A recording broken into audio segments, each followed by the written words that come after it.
Memoria Sur, un podcast de Diario Sur para hablar y disfrutar de la historia, con Ana Pérez Brián y Curro Fernández Sibaja. Hola Ana, ¿qué tal? Hola Curro, buenos días. Dijimos la semana pasada que íbamos a tratar un tema que también estaba relacionado con la actualidad, en este caso la generación del 27 y su relación con Málaga, que vamos a ver que es mucho más estrecha de lo que muchos ya tienen en la cabeza o imaginan. Y antes de empezar, tú estabas diciendo que te apetecía arrancar. Es un tema de actualidad, pero yo quiero empezar y ahora ya vamos a meternos por este germen, por este origen de la generación del 27. Pero el otro día mi compañero Alberto Gómez, ¿sí?, que también es muy aficionado a la poesía y que fue precisamente a la presentación, que ahora entraremos más en profundidad, de la nueva sede de la generación del 27, que va a estar en calle Carretería, en concreto en el maravilloso Palacio de Valdeflores del siglo XVIII, que acaba de ser restaurado, y arrancaba la crónica diciendo: algo le debía a Málaga a la generación del 27. En esta tierra nacieron María Zambrano, Emilio Prados y Manuel Alto Laguirre. También José María Hinojosa y José Moreno Villa. Vicenta Alessandre pasó su infancia en esta ciudad del paraíso y de sus días marinos. Luis Cernuda lamió la herida de su orfandad en las aguas de Torremolinos. Jorge Guillén fue enterrado en el cementerio inglés como había pedido. Federico García Lorca disertaba sobre lo divino y lo humano en sus paseos por el Palo, y Dámaso Alonso solía elegir la costa como destino para su descanso. O sea, es decir, en 7 líneas se pone el escenario de una generación absolutamente prodigiosa que cumple ahora un centenario, que se ha organizado precisamente además un completo programa de actividades, no solo a nivel local como cuna de la generación del 27, sino desde el punto de vista nacional, estatal, que por cierto muy mal el Ministerio de Cultura por dejar inicialmente a Málaga fuera de las ciudades colaboradoras en el germen de la generación del 27, porque no haberla metido es no tener ni puñetera idea, y me van a permitir la expresión así, de cultura, ni de poesía, ni de generación del 27, ni de los autores que tanto les gusta reivindicar y sacar siempre a la palestra. Así que mal por dejarnos fuera, bien por haber reculado y por meternos al final de tapadillo, que todo hay que decirlo. También, es que estamos bastante indignados los que nos gusta la cultura, sí, y los que conocemos lo que ocurrió aquí en ese 27, estamos bastante indignados. Y mal porque han metido a Málaga en la agenda de actos de la generación del 27, pero por ejemplo han dejado fuera a una localidad tan emblemática como Torremolinos. Así que, quitada esta queja, celebramos el centenario y celebramos, el rescate de un lugar absolutamente emblemático como el Palacio de Valdeflores, para celebrar a esos grandes autores que tanto hicieron no solo por la literatura, por la poesía, sino por contar la vida de otra manera en un momento de la historia donde se agradecían determinados pasos hacia adelante. Sí. No es solo cómo escribieron, sino en cómo vivieron. Y aquí, se dio una especie de círculo virtuoso donde todo eso fue posible. Y los lazos que se crearon entre muchos de ellos que indudablemente influyeron en su obra posterior. Y agradecemos también a Fernando Alonso, que nos acompañe. Sí, bienvenido, que yo me he puesto aquí a enrollarme. Está bien la introducción, y que yo comparto en muchos casos. A mí me decían, yo escribí hace poco tiempo un libro que se llama Enamorado del Paraíso, que trata de eso, de la relación con Málaga que tienen los grandes escritores de literatura española. Y entonces me decía mucha gente: oye, pero hay que ver lo del ministro de Cultura y tal. Y yo estoy convencido que eso son cosas de los asesores, que este hombre estaría mal asesorado porque no se entiende, vamos a ver, Fernando, no se entendía. Mira, si ha sido intencionado, mal, ¿vale? Mal. Pero es que si no ha sido intencionado, porque ningún asesor, es decir, ningún asesor del Ministerio de Cultura, al que se supone que un bagaje intelectual suficiente como para decirle a Urtasun: señor ministro, asumo que usted no tendrá ni puñetera idea, porque da igual ministro de Cultura o ministro de Canicas, da igual. Pero a Málaga hay que meterla dentro, como origen, como cuna de la generación del 27, es decir, por acción o por omisión, mal. Sí, deberían estar. Yo estaba convencido que iban a corregirlo, porque era un error tan garrafal, así lo han hecho, que no tenía sentido. Realmente, las ciudades que están más relacionadas con el 27 son lógicamente Madrid Y luego Málaga. Málaga tiene más relación incluso que Sevilla. Claro que porque en Sevilla es verdad que algunos son sevillanos. Empecemos explicando que la generación del 27 se llama así porque un grupo de poetas... de literatura, además. Un grupo de poetas se reúnen en Sevilla para celebrar en diciembre del 27, de 1927, para celebrar el tercer centenario de la muerte de Góngora, que era un poeta maldito y un poeta que había caído en el ostracismo y que estaba completamente olvidado. Entonces estos poetas del 27, Dámaso Alonso se sabía, por ejemplo, las soledades de Góngora y sabía la primera soledad, que son 900 versos, 1000 versos, creo que son 1000 versos. Se lo sabía de memoria. Entonces eran admiradores de Góngora y fueron a celebrar a Sevilla porque tenían un amigo suyo que era torero, que era el poeta, también era aficionado a la poesía, Sánchez Mejías, que fue el que pagó el hotel. Sí, y el que, bueno, fueron, entonces empezó en Sevilla, propiamente dicho. Pero claro, luego, como tú has leído, Ana, tenían una relación con Málaga. La cuna estaba aquí, efectivamente. En principio hay que decir que de la nómina canónica, que son 10 poetas del 27, luego está las sin sombrero, las mujeres, pero lo que son 10, 6 eran andaluces. Porque tú has dicho, Alto Laguirre y Emilio Prado eran malagueños. Luego tenemos a Cernuda y a Vicente Alessandre, que eran sevillanos. Vicente Alessandre es sevillano, pero a los 2 años se vino a Málaga. Dámaso Alonso, efectivamente. Y luego tenemos a Federico García Lorca, que era de Granada, y Alberti, que era de Puerto de Santa María de Cádiz. Entonces ellos eran andaluces de los 10. O sea que es una generación que es propiamente andaluza. Luego sí, es verdad que está Dámaso Alonso, que era de Madrid, Pedro Salinas, que era de Madrid, Jorge Guillén, que era de Valladolid, y Gerardo Díaz, que era de Santander, que son los 10. Propiamente, que luego esto es discutible lo que es la nómina. Sí, bueno, que después de este tipo de generaciones canónica, por así totalmente decirlo. Son muy capilares y reciben mucha influencia, y ellos emiten también mucha influencia en la obra del resto. Tú cuentas en el arranque del artículo que Miguel García Posada, que es uno de los máximos expertos de la generación del 27, dice: si en el principio fue Andalucía, antes fue Málaga. Que ahí pues te define, como estamos hablando todo esto, que hay un origen malagueño y malaguita, incluso, en el mejor sentido de la palabra, por esa relación de los autores, de la mayoría de ellos. Ana ha dicho muy bien también lo de Torremolinos, que es verdad que en Torremolinos hubo un hotel que que fue el hotel primero que hubo en la Costa del Sol, el famoso Hotel del Inglés, que empezó allá por los años de la Primera Guerra Mundial. En 1915-20 empezó a funcionar, aunque ya de forma más oficial empezó a funcionar en los años 20. Y además, aunque parezca increíble, tenía 27 habitaciones. Sí, es que nada ahí era casual, era además, Torremolinos se convirtió en aquella época en la cuna indiscutible de la modernidad y de todo aquel que, bueno, pues que quisiera expresarse en libertad podía hacerlo, ¿no? O sea, las primeras fotos de gala o de una mujer en topless en la playa fueron unas fotos de gala de la musa de la mujer de Dalí en las playas de Torremolinos durante su estancia en el Hotel del Inglés, ¿no? En el castillo. Y los pescadores, imagínate, los pescadores, ¿cómo se quedarían? Claro, se volvían locos. Allí a la playa, entonces, estamos hablando de que Gala estuvo aquí con Dalí. Era una Semana Santa del año, creo que 1930 seguramente. Una Semana Santa en abril. Nadie iba a la playa, y menos en aquella época. Exacto. No iban a la playa. Entonces, nada más que estaban los pescadores. Entonces, venían estas mujeres desnudas, que además la mujer se paseaba, bueno, hay que decir desnuda, haciendo topless, desnuda de cintura para arriba. Haciendo topless. Con los pechos al aire. Que ya era, claro, pues imagínate en la época. Por el mismo hotel iba así. Entonces, claro, cuando Emilio Prado y Alto Laguirre fueron al hotel y vieron a esta mujer con las tetas al aire, pasando por el hotel, pues claro, estamos hablando de 1930. Claro. Era una cosa... pues tremenda. Sí, de que le explotó la cabeza, vaya. Completamente, vamos, sacada de quicio, entonces. Nos estamos yendo por la rama porque... Pero estamos yendo por las playas. Pero porque tiene que ser así. Pero es que con esto queremos dibujar el contexto de libertad absoluta que tuvo lugar en Málaga y que no fue solo en lo artístico, sino en lo literario y en lo social. Eso es, pero bueno, la excusa de este podcast, y que está relacionado con el artículo que Fernando escribió, es contar la relación que tiene cada uno de estos autores de la generación del 27 con Málaga. Así que vamos a ir uno a uno para que la gente vaya entendiendo... Ordenándolo, efectivamente. Esa relación. Y la primera, que ya lo hemos mencionado varias veces en el podcast, es la de Federico García Lorca. Claro, es que Málaga entonces era una ciudad muy moderna. Estamos hablando de los años 20...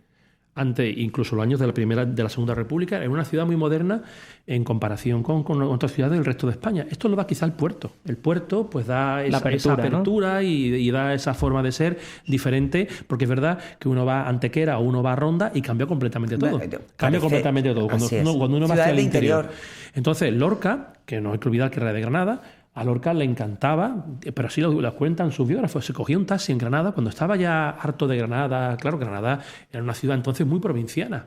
Y entonces cuando estaba harto de Granada se cogía un taxi, se venía en taxi de Granada a Málaga y claro, iba por calle. En Málaga encontraba él una libertad y una que no encontraba. Él siempre veraneaba, ¿no? Además también, que lo hemos contado en algún podcast, en el Caleta Palace. Eso es. Uh-huh. Hernán Cortés, luego Caleta Palace. Efectivamente. Iba a la playa con Manuel Alto Laguirre, que lo conocía aquí en Málaga y eran amigos. Iban a la playa que había delante del hotel, que había una pequeña playita. Sí, delante sí, una del hotel. pequeña playa privada pues para los huéspedes del hotel. Iba a la playa y él incluso llegó a pensar comprarse una casa en Málaga y hacía excursiones. José María Hinojosa tenía un coche. Y entonces hacían excursiones a Torremolinos o hacían excursiones hacia la zona del Palo y es que él le encantaba. Bueno, tú imagínate que era todo virgen. En el año 30, como era Torremolinos, que aquello nada más que eran playas, huertas hasta el mar. Entonces acabó enamorado de Málaga, ¿no? Déjame que diga una cosa que escribió Lorca sobre Málaga, se lo escribía Benjamín Palencia, que es un curioso. Escultor. Creo que era, sí. Y dice, Málaga es maravillosa. Para ser un buen andaluz hay que creer en esta ciudad. Dentro de unos días dejo este campo de mi niñez para marchar a Málaga. A mi Málaga. No tienes ni idea de qué ciudad más extraordinaria. Eso tenemos que llevarlo también por bandera. Pues sí, porque siempre, hombre, García Lorca lógicamente está siempre vinculado a su Granada natal, ¿no? Exacto. Pero poca gente sabe que era un enamorado profundísimo de Málaga y que aquí además vivió tiempos muy felices. Muy felices. Con el siguiente. Bueno, tú querías decir algo más de Lorca, perdón. Bueno, y el mismo Caleta Palace, que ahora es la subdelegación del gobierno en Málaga. Hace no muchos años se descubrió una placa en la puerta del hotel que recuerda los veranos que pasaba allí Lorca con su familia, y vino Gibson, que Gibson es el gran de Lorca, el que sabe la vida de Lorca, el que ha hecho tanto por defender a Lorca y el que ha investigado la vida de Lorca con pelo y señales, pues fue el que vino a descubrir la placa. O sea, que es que él veraneaba en Málaga y estaba encantado, que quiso comprarse una casa aquí, que en Nerja vivía su familia, en Nerja, y hay quien dice que está enterrado incluso en Nerja. O sea, pues mira, yo no, esa parte de Nerja no la sabía, esa vinculación con Nerja. Vamos a hablar del siguiente, que en este caso es Luis Cernuda, que tú cuentas también que alguna vez escribió: si alguna vez me pierdo, que vengan a buscarme aquí. Bueno, en los modernos estudios, Lorca es universal. A nivel internacional, los más conocidos son Miguel de Cervantes y Lorca. Son los dos. A Lorca, como lo mataron con 38 años, pues claro, son como los más universales. Pero en la generación de 27, después de Lorca, el último año está remontando muchísimo es Luis Cernuda. La poesía de Luis Cernuda está siendo recuperado en los últimos años. Últimamente ha sido muy reivindicado. Entra ahora en selectividad para todos los alumnos de segundo de bachillerato y está siendo ahora últimamente muy reivindicado Cernuda por encima de otros como Alberti o Jorge Irilla, por ponerte otros dos ejemplos. Cernuda se fue de Sevilla, él nació en Sevilla y se fue de Sevilla con 26, 27 años porque se murió su madre, ya se había muerto el padre, vendió la casa de Sevilla, la casa materna, repartieron la herencia y se vino a Málaga a pasar un verano y no volvió nunca más a Sevilla. Cernuda no volvió a hacer nunca más a Sevilla en toda su vida. Y él estaba también enamorado de Málaga porque en Málaga descubrió el amor. Entonces hay que tener en cuenta que es un poeta homosexual. Eso es. Y que como era esta forma de entender la homosexualidad en los años 20, que estaba completamente prohibidísimo, pues volvemos a lo mismo. Málaga era una ciudad muy abierta, una ciudad muy moderna, y él descubrió pues el amor por primera vez en Málaga. Incluso tenemos el nombre de las personas que, bueno, eran unos hermanos que estaban en el Club Mediterráneo, que eran remeros, que se llamaban Darío y Gerardo Carmona, y Gerardo Carmona pues tuvo una relación con Luis Cernuda ese verano, que eso lo hemos conocido luego por su hermano Darío Carmona, que es un pintor, y que claro, luego Gerardo Carmona se casó, pero bueno, el caso es que mantuvieron una relación, claro, y Luis Cernuda pues descubrió el amor en Málaga. Estuvo veraneando en el hotel del Inglés y él le encantó la revista Litoral. Él decía que quería venirse a Málaga a trabajar en la revista Litoral porque se hizo muy amigo de Prado y de Alto Laguirre, y otro igual que se hubiera venido a vivir en Málaga. Lo que pasa que luego la vida pues te lleva por otros destinos, ¿no? Hay una portada de la revista Litoral en el artículo que es preciosa, ¿eh? Sí. La ilustración que tiene, la tipografía, me encanta. Sí. Bueno, es que la revista Litoral es una joya. Cada bonita. número de la revista Litoral Qué bonita, de verdad. Es una joya en sí misma. Muy chula, muy chula. Hacen un trabajo absolutamente admirable contra viento y marea. En la revista Litoral publicó Picasso. Sí, sí. O sea, que no estamos hablando, bueno, y por supuesto Dalí y todos los poetas del 27, con ese famoso pez que lo dibujó un pintor que se llama Manuel Ángeles, que Ángeles es apellido, que era amigo de todos estos miembros de la generación del 27, claro. Curioso, pues muy chulo, muy bonito, invito a la gente a verlo. Vamos a hacer la siguiente parada en Rafael Alberti, que ya lo hemos situado en Cádiz, pero que también tiene una estrecha relación con Málaga. Efectivamente, porque yo esto sí que no lo sabía hasta hace poco tiempo. No me acuerdo ahora mismo del nombre, porque no lo tengo aquí apuntado, pero bueno, el tío de Rafael Alberti era cura de la iglesia de San Juan, que la tenemos aquí al final de esta calle, de la iglesia de San Juan.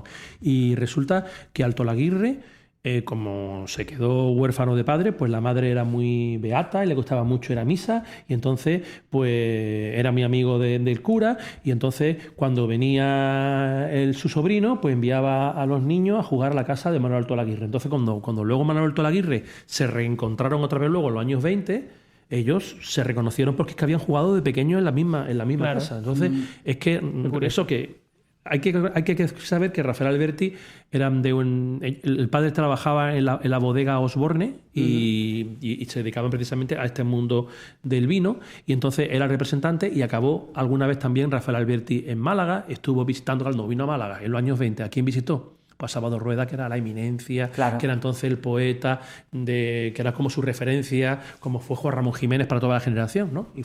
Y le llamó la atención cuando fue Rafael Alberti a encontrarse a Salvador Rueda, que entonces era bibliotecario en el Instituto Gaona, y que fue a verlo allí, y que estaba el pobre magullado porque se había caído unos días antes colocando unos libros, y fue a verlo a Salvador Rueda a su casa, que vivía en la Coracha, en una habitación de alquiler, y le llamó antes de que viviera en la Coracha. Antes de que viviera. Y le llamó la atención de cómo vivía este hombre tan humildemente, ¿no? Sí. Qué curioso. Escuchamos mucho ese eslogan que se ha convertido en eslogan de Málaga, ciudad del paraíso, pero eso responde a un poema de Vicente Aleixandre.